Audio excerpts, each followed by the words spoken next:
Bismillahirrahmanirrahim. Assalamualaikum warahmatullahi wabarakatuh. Alhamdulillah, pada kali ini saya akan mempresentasikan tentang perspektif-perspektif dalam studi Islam mengenai ragam pendidikan, ragam pendekatan dalam studi Islam. Yang pertama adalah pendekatan sosiologis. Pendekatan sosiologis merupakan pendekatan atau suatu metode yang pembahasannya atas suatu objek yang dilandaskan pada masyarakat yang ada pada pembahasan tersebut. Berdasarkan perkembangan ilmu pengetahuan kontemporer, ilmu ini digunakan sebagai salah satu metode dalam rangka memahami dan mengkaji agama. Yang kedua, ada pendekatan antropologis. Apa itu? Pendekatan antropologis adalah salah satu upaya memahami agama dengan cara melihat wujud praktik keagamaan yang tumbuh dan berkembang dalam masyarakat. Maka dalam pendekatan ini, problematika dalam agama terlihat jelas. Dengan pendekatan ini pula, kita bisa mendeskripsikan masalah-masalah yang fenomenal. Yang ketiga ada pendekatan fenomenologis, yaitu pendekatan yang dimulai oleh Edmund Husserl dan dikembangkan oleh Martin Heidegger untuk memahami atau mempelajari pengalaman hidup manusia. Pendekatan ini berevolusi, sebuah metode penelitian kualitatif yang matang dan dewasa selama beberapa dekade pada abad ke-20.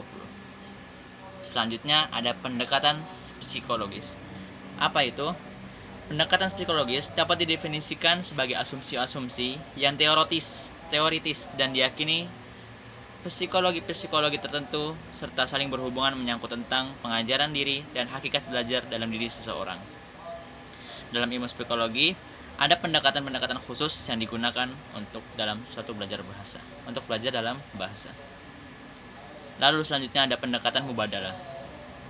Pendekatan mubadalah adalah racikan edisi terbit ulang atau baru untuk melihat teks agama. Namun bukan suatu hal yang benar-benar baru, karena pembacaan ini juga bersandar pada pendapat ulama terdahulu.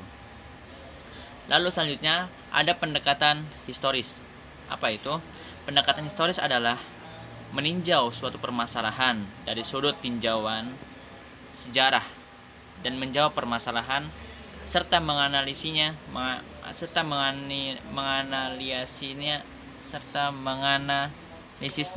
dengan menggunakan metode analisis sejarah. Lalu ada pendekatan filosofis. Pendekatan filosofis adalah cara pandang atau paradigma yang bertujuan untuk menjelaskan inti, hakikat atau hikmah mengenai sesuatu yang berada di balik objek formanya. Dengan kata lain, pendekatan filosofis adalah upaya sadar yang dilakukan untuk menjelaskan apa di balik sesuatu yang nampak. Dan terakhir ada pendekatan hermeneutis. Pendekatan hermeneutis atau hermeneutika merupakan salah satu pendekatan yang digunakan untuk menganalisis suatu teks. Saat ini, hermeneutika banyak digunakan dalam kajian teks hampir di segala bidang keilmuan, antara lain filsafat, seni, sastra, sejarah, hukum, dan yang lainnya. Tidak terkecuali dalam studi hukum Islam. Ini saja dari saya yang bisa saya sampaikan.